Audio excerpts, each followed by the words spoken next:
Nous vous invitons à vous abonner si ce n'est pas encore fait, à activer la cloche pour être au courant de nos prochaines vidéos, à nous suivre sur nos réseaux Facebook et Instagram adventiste.mq. Bon visionnage et prenez soin de vous.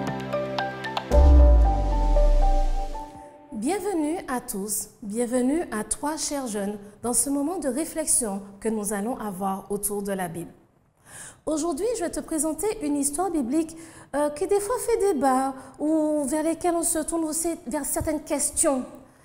Aujourd'hui, nous allons voir comment Dieu peut nous montrer les trésors qu'il a en réserve pour nous si on prend un petit peu le temps. Et à quel point quelques conseils peuvent être très utiles dès aujourd'hui dans tes relations avec tes amis et ceux qui te sont chers. Tu as certainement déjà entendu l'histoire de ce couple, un homme, une femme, l'homme qui avait une montre cassée, donc qui n'avait en fait plus les bracelets, mais qui n'avait que le cadran de la montre, et cette femme qui avait de beaux et magnifiques cheveux. Ce couple, malheureusement, n'avait pas beaucoup d'argent. Et venu au moment des cadeaux, l'homme se dit, je vais vendre ma montre et acheter une attache magnifique pour ma femme, pour ses cheveux magnifiques. Et la femme, elle, de se dire, je voudrais offrir quelque chose à mon mari. Il a cette montre, mais il n'a pas le bracelet. Je vais vendre mes cheveux et je vais lui acheter les bracelets. Comme ça, il pourra avoir sa montre et la porter tous les jours. Chacun fit selon son idée et lors de donner le cadeau, le mari se rendit compte que sa femme n'avait plus les cheveux alors qu'il avait acheté cette attache magnifique. Et la femme se rendit compte que le mari n'avait plus la montre pour laquelle elle avait acheté les bracelets. Ou encore cette histoire d'un homme qui voulait emprunter un marteau à son voisin. Et là, il commence à se dire, oui, mais si je vais chez lui, il risque de me dire, mais est-ce que je ne peux pas m'acheter moi-même mon marteau? Il risque de me demander quelque chose en échange et j'ai pas forcément envie de lui donner. Je risque d'avoir des remarques et j'aime pas trop les remarques en fait. Et on va arrêter avec cette histoire-là. Et il va là chez son voisin, frappe à la porte et lui dit, garde ton marteau, je n'en ai pas besoin. Ces deux histoires nous montrent des choses importantes. L'une, c'est que si je me fais ma conversation à moi tout seul, que je présume de ce que la personne en face pense, est-ce que je vais vraiment tomber juste? Et l'autre, si je ne prends pas le temps de converser, de discuter, est-ce que finalement je ne vais pas me retrouver à faire une action qui va me mettre à côté de l'objectif que nous voulons tous les deux, dans le cas de ce couple, atteindre? Et c'est ce que nous allons voir au travers d'une histoire de la Bible. Cette histoire m'a interpellée d'abord parce qu'il y a plusieurs années, un pasteur en avait parlé d'une certaine manière et j'avais été assez surprise. Puis, avec le temps, je l'ai revue différemment. L'histoire se trouve dans le livre de Genèse. Genèse au chapitre 3. Chapitre 3, à partir du verset 8. Alors, ils entendirent la voix de l'Éternel Dieu. Adam et Ève, dans le jardin, Dieu leur avait donné tout, s'occuper du jardin, des animaux, ils avaient à boire, à manger, tout ce qui leur était nécessaire. Mais il y a une chose à laquelle ils ne devaient pas toucher, l'arbre au milieu du jardin. Ils ne devaient pas manger son fruit. Mais Adam et Ève avaient fait le choix de le manger. Après cela, Dieu s'adresse au serpent, et ensuite à la femme, puis à l'homme. Mais alors qu'il explique quelles sont les conséquences de leur désobéissance, au verset 15, Dieu dit ceci, « Je mettrai inimitié entre toi et la femme, entre ta postérité et sa postérité. Celle-ci t'écrasera la tête et tu lui blesseras le talon. » Dieu s'adresse au serpent, à l'ennemi, mais aussi fait comprendre à la femme et à l'homme, donc à Adam et Ève, que oui, il y a des conséquences par rapport à leur désobéissance, mais qu'au-delà de ces conséquences, il y a une bonne nouvelle qui arrive. Vous imaginez s'ils n'avaient pas pris le temps de parler avec Dieu? Rappelons-nous, Dieu est venu et il a appelé l'homme, lui demandant « Où es-tu » Il l'a invité à venir discuter avec lui. Tout comme pour Adam et Ève, Dieu t'invite à venir discuter avec lui. Et aujourd'hui, et pour les autres jours, il t'invite à prendre la parole, à avoir la parole. Le titre de ma méditation ce soir, à toi la parole. Prions ensemble. Seigneur, nous te remercions pour tes grâces et tes bénédictions. Merci pour tout ce que tu as fait pour nous, Père éternel. Et par-dessus tout, ouvre nos cœurs et nos pensées. Que ton esprit guide et dirige tout. Que toi seul sois vu et entendu. Et que nous puissions entendre et comprendre ce que toi seul as à nous dire. Au nom de Jésus ton Fils et pour ta gloire. Amen. À toi la parole. Quand on regarde la communication, la discussion qu'il y a eu entre Adam, Ève et Dieu, nous pouvons tirer plusieurs leçons concernant la communication. Donc des choses qui vont être utiles à toi pour ta vie avec ta famille, tes parents, tes amis, ceux qui te sont chers. Cette personne qui sera ton conjoint. Première chose, le contexte. Que se passe-t-il? Dieu sait qu'Adam et Ève ont désobéi, il est au courant. Et il sait aussi qu'ils se sont fait des vêtements, qu'ils se sont cachés, ils ont essayé de cacher leur nudité avec des branches de figuier. Maintenant, il ne leur dit pas, et au fait, non. Il fait comme d'habitude, il parcourt le jardin et il les appelle. Dieu fait preuve d'empathie. Il est important de pouvoir tenir compte du contexte de la situation, pas pour être d'accord avec la personne, parce que Dieu n'était pas d'accord avec eux, mais pour pouvoir discuter. Avoir cette sympathie émotionnelle qui fait que l'on comprend la personne et que l'on peut instaurer un climat de confiance. Je suis certaine que toi aussi, tu préfères parler avec des personnes quand tu leur fais confiance. Tout comme tes amis apprécient de te parler parce qu'ils te font confiance.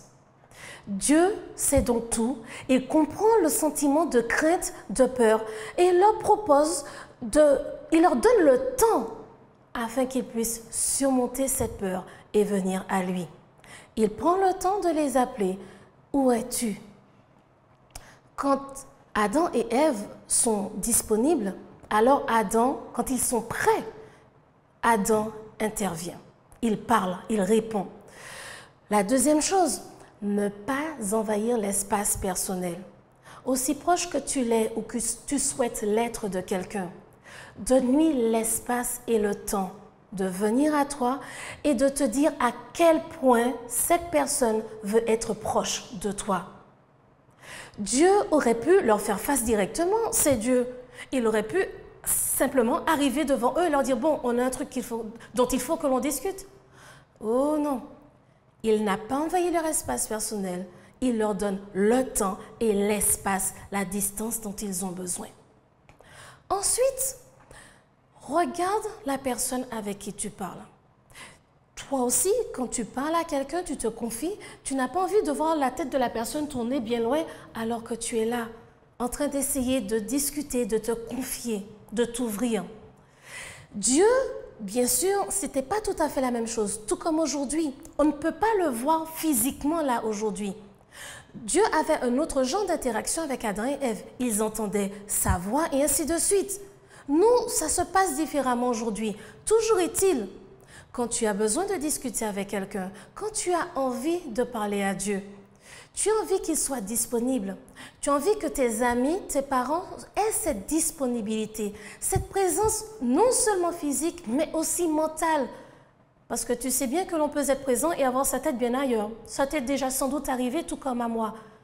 Il est important, pas seulement de regarder, mais d'être disponible et présent pour cette personne. Ensuite, Dieu, malgré le fait qu'il sait tout, pose des questions. Où es-tu? Au fait, qui t'a dit que tu es nu? Est-ce que tu aurais mangé de l'arbre dont je t'ai dit de ne pas manger? Dieu sait, mais il permet à chacun de s'exprimer, de se faire comprendre. Il arrive devant la femme et lui dit, mais pourquoi as-tu fait cela? Il aurait pu s'énerver et lui dire, bon, je sais que tu as fait pour telle et telle raison. Non. Que chacun, lors des moments de discussion, de conversation, ait l'opportunité, le temps de s'exprimer, de se faire comprendre. Pose des questions et attend les réponses. Ensuite, nous voyons qu'il faut respecter le temps de parole de chacun. Dieu a laissé à Adam le temps de lui répondre. Quand il a fini, il se tourne vers Ève et il laisse à Ève aussi le temps de répondre. Pourquoi as-tu fait cela? Et après vient le temps de la parole de Dieu. Et dans ce temps de parole, qu'est-ce que nous pouvons voir? Une promesse. Je mettrai une inimitié entre toi et la femme, entre ta postérité et sa postérité. Celle-ci t'écrasera la tête et tu lui blesseras le talon. Dans cette promesse, Dieu annonce qu'un jour, un enfant, un descendant, les sauvera tous. Un descendant permettra de détruire de manière définitive le mal et toutes ses conséquences, toutes ces blessures, toutes ces choses qui nous malmènent et nous maltraitent seront définitivement terminées. Toutes ces souffrances physiques ou morales, tout cela sera balayé de manière définitive, effacé. Quand Dieu a invité Adam et Ève à discuter et parler avec eux, son objectif n'était pas de savoir, d'interroger, il sait tout. Il voulait leur permettre d'avoir une conversation en confiance avec lui afin d'arriver au bout. Le bout, c'est la promesse. Et c'est la même chose pour toi. Quand tu parles, quand tu discutes, quand tu es en communication, arrive au bout afin de voir quel trésor magnifique tu peux trouver. Il faut savoir une chose. Quand Dieu appela Adam et Ève, le terme utilisé dans les textes anciens est un terme qui signifie, c'est vrai, prier, mais aussi parler, inviter. On voit dans le dictionnaire français qu'en effet, prier, c'est le fait de parler à Dieu, de parler à une divinité, de le supplier, de lui faire une demande, de l'adorer. Mais c'est aussi d'inviter cordialement quelqu'un à faire quelque chose. Parfois, cela peut être aussi un ordre. Cela peut être une demande que l'on fait courtoisement avec déférence à quelqu'un d'autre. Je te prie de faire telle chose pour moi, s'il te plaît. C'est la même chose. Ce mot est utilisé aussi bien quand Dieu appelle Adam et Ève qu'à plusieurs reprises dans la Bible quand l'homme adresse une prière à Dieu. Dieu a invité l'homme et la femme à une conversation. Et là, nous voyons une chose importante. Non seulement prier, ce n'est pas seulement demander, mais c'est aussi et surtout une discussion, une communication, pouvoir s'exprimer, parler, échanger, se faire comprendre. Prier, c'est te permettre d'extérioriser tes joies, tes doutes, tes pensées. Prier, c'est aussi, c'est vrai, se faire face à soi-même. Plusieurs jeunes m'ont déjà dit, « Madame, je prie pour les autres, mais je ne prie pas pour moi. » Pourquoi? Il y a plusieurs raisons. Prier pour les autres, demander à Dieu pour les autres, on se sent en droit, j'ai envie de dire, de le faire. Mais prier pour soi implique beaucoup d'autres choses. C'est se faire face. Cela oblige à être honnête avec soi-même. Cela oblige à faire face à ses actes et à ses pensées, à ses propres motivations. Si je demande à Dieu quelque chose, pourquoi je le lui demande? Quand je parle à Dieu de moi, je remets en question mes actes, ma manière de penser. Cela m'oblige à évaluer donc mes pensées, mes actes, mes motivations et à prendre position, c'est-à-dire à reconnaître mes raisons et mes torts. Prier, c'est aussi faire face en fait à ce qu'il y a, c'est vrai, de plus difficile, l'impression que l'on ne mérite pas. Je ne vaux pas la peine que Dieu intervienne dans ma vie. Je vais te dire quelque chose. La question n'est pas est-ce que tu en vaux la peine, parce que ce n'est ni à toi, ni à moi, ni à personne d'évaluer est-ce que tu vaux la peine ou pas. Jésus est mort parce que Dieu nous aime et parce que Dieu t'aime. Et par le sang de Jésus, oui, tu en vaux la peine. Et aucun être humain ne peut changer cela. Il est plus facile, en effet, de prier pour les autres et plus difficile de prier pour soi parce qu'il y a beaucoup de questions. Mais rassure-toi et garde une chose à l'esprit. Parce que Jésus est mort et ressuscité pour le pardon de toutes nos erreurs, de tous nos péchés, de toutes nos fautes, oui, par le sang de Jésus, tu en vaux la peine. Et absolument personne ne peut changer cela. Jésus est mort et personne ne peut le changer. Et son sacrifice te donne cette opportunité de parler en toute confiance avec Dieu. Quand tu pries, l'objectif n'est pas que tu informes Dieu d'une situation qui lui est inconnue. Mais il sait tout, il connaît tout. L'objectif, c'est que toi, tu apprennes à lui faire confiance et que tu lui donnes l'opportunité non seulement de te bénir davantage, mais aussi et surtout de te sauver. Si Adam et Ève n'avaient pas répondu de manière positive à cette invitation de Dieu, à cette prière qui leur a fait devenir, pas une prière d'honneur, de supplication, mais à cette invitation cordiale, à cette conversation avec lui, comment aurait-il pu savoir que la délivrance, que le salut arriverait? Il ne pourrait pas. Prier permet à Dieu. Prier, en fait, c'est que toi, tu donnes à Dieu l'opportunité de t'expliquer et de te montrer plusieurs choses. Non seulement qu'il y aura beaucoup de choses difficiles qui vont arriver durant ta vie, il expliquait à Adam et Ève, à cause de votre désobéissance, voilà ce qui va se passer. La vie sera plus compliquée et même pour vous nourrir, ce sera à la sueur de ton front.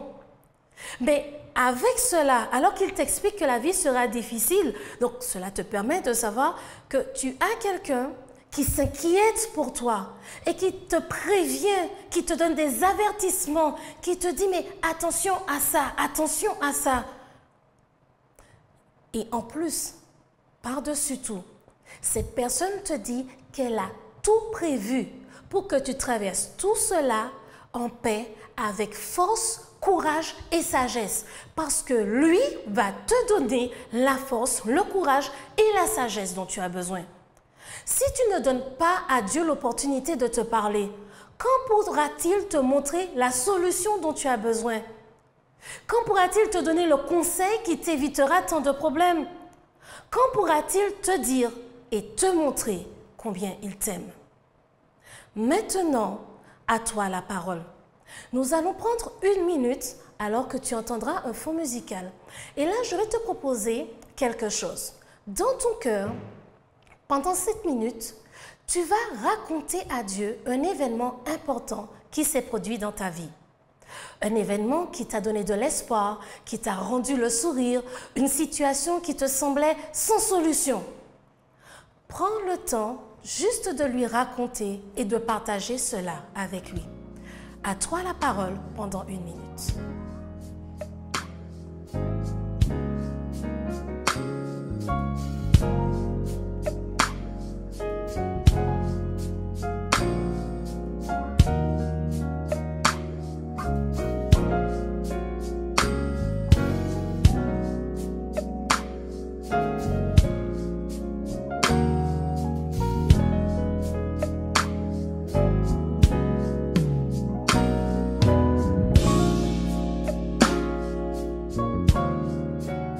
Aujourd'hui, tu as eu l'opportunité d'avoir cette première étape de communication avec Dieu, juste de lui raconter quelque chose qui te tient à cœur. Je t'encourage chaque jour à prendre au moins 1 minute pour lui parler, lui dire ce que tu penses, juste quelque chose qui te traverse l'esprit, le remercier si tu en as envie. Ainsi, tu apprendras petit à petit à avoir cette facilité de communiquer avec lui. Tu ne verras pas la prière seulement comme un moment durant lequel il faut être très formel et dire des mots très précis, durant lequel tu ne peux pas exprimer aussi bien ta peine, mais aussi ta joie et j'ai envie de dire surtout ta joie, tes remerciements. Quand tu parles avec tes amis, oui, tu leur racontes tes problèmes, mais quand des choses super te sont arrivées, tu le partages aussi avec Dieu. Avec eux, pardon. Avec Dieu, c'est exactement la même chose. Prends le temps de partager avec lui. C'est ça la prière aussi. Et il y a différentes formes de prière. Il y a certaines que j'appelle prières officielles ou des prières un petit peu plus cadrées, c'est-à-dire compris dans un objectif, dans un cadre précis, à l'église, en famille ou un moment de prière d'intercession. Ces moments existent, mais la prière à laquelle Dieu t'invite, c'est d'abord ce moment où tu ouvres ton cœur et tu discutes avec lui. Tu t'exprimes, pas pour que lui soit informé, mais pour que toi, tu te sentes compris par ce Dieu qui t'invite et qui n'attend qu'une chose, c'est que tu lui parles. Si tu sens que tu t'es un peu éloigné de Dieu, mais que tu continues à lire ta Bible, que tu continues à faire ta leçon d'école du sabbat ou des études bibliques, mais qu'au fond de toi, tu as l'impression que malgré tout, une distance s'est instaurée entre Dieu et toi, prends 7 minutes chaque jour et parle-lui simplement, ouvertement et librement. Quand tu parles avec tes amis, tu partages avec eux. Fais la même chose avec Dieu, c'est ce qu'il attend de toi. Et tu verras au fur et à mesure que tu vas t'ouvrir de plus en plus à lui. Tu lui parleras de plus en plus de ce qu'il y a au fond de toi, de ce que tu ressens. Et tu pourras donc non seulement lui parler, mais écouter sa réponse. Écouter la promesse qu'il a déjà pour toi. Écouter le plan, la solution qu'il a déjà mis en place pour toi. Pour cela, tu as besoin de prendre ce temps de conversation avec lui. Dieu t'a donné la parole. Ce n'est pas seulement pour aujourd'hui, mais c'est pour tous les jours. Alors, garde cette parole. Prions ensemble. Seigneur, nous te remercions pour tes grâces et tes bénédictions. Merci pour ce moment que tu nous as donné, afin que chacun, chaque jeune puisse avoir ce temps de t'exprimer, partager avec toi ce qu'il a au fond de lui. Aide-les à pouvoir continuer à construire ces moments de conversation, de partage, de communication, afin qu'ils prennent l'habitude de t'ouvrir leur cœur et leurs pensées. Et que tu puisses, toi, leur montrer la solution, les promesses, les cadeaux que tu as déjà en réserve et que tu as déjà mis en place pour eux. Et qu'ils ne pourront profiter que parce qu'ils t'ont donné l'opportunité de le leur communiquer. Accorde à chacun la force et le courage dont il a besoin, la sagesse, l'intelligence et la paix dont il a besoin. Que toi seul continue à nous fortifier, nous permettre adultes de les guider, de les encourager vers toi, Seigneur, et dans cette vie qui devient de plus en plus compliquée. Que ta paix et ta grâce, une fois de plus, soient avec nous tous, au nom de Jésus, ton Fils, et pour ta gloire. Amen. Cher ami, cher jeune, j'ai été heureuse de passer ce moment avec toi. Et je te donne rendez-vous à très bientôt pour une nouvelle découverte de Dieu à travers sa parole. Que Dieu nous bénisse tous.